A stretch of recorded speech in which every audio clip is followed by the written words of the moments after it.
अब हम पढ़ेंगे जमानत। अब इसके आगे हम क्या पढ़ेंगे, अभी हमने क्या पढ़ा, ए सिर्फ प्रदेश इलेक्ट्रॉनिक, भारतीय नागरिक सुरक्षा संहिता 2023 में अब हम पढ़ेंगे धारा 2 में ही जमानत यानी बी, बी नंबर पे यानी खा यानी सेकंड नंबर पे जमानत।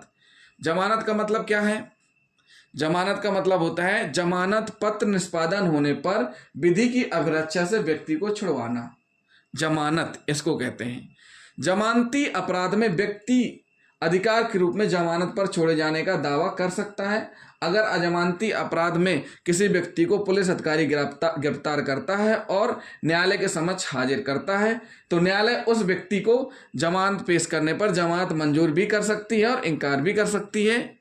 जब जमानत मंजूर न्यायालय से हो जाती है तब ऐसे व्यक्ति को जमानत पर छोड़ दिया जाता है।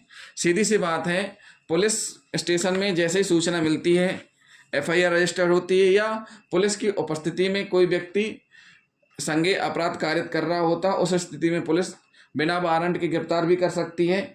तो जब पुलिस बिना वारंट की गिरफ्तार करे किसी व्यक्ति को और जब न्यायालय के समक्ष पेश किया जाए, पेश करने पर उसको जब जमानत दे दी जाती है तो जमानत देने पर उसको कस्टडी से छोड़ा जाता है। तो जब कस्टडी से छोड़ा जाता है तो उसको बोला जाता है जमानत।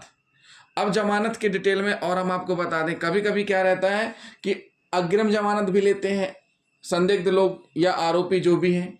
अग्रिम जमानत इसलिए लेते हैं क्योंकि उनको ये रहता है कि उनको किसी भी समय गिरफ्तार किया जा सकता है।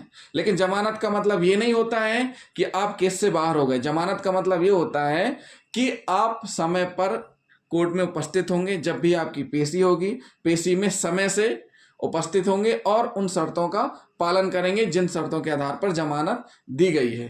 तो जमानत का मतलब क्या हुआ, जमानत का मतलब ये हुआ कि कस्टडी से छोड़ा जाना किसी व्यक्ति को जमानत मंजूर होने पर, तो ये कहलाती है जमानत।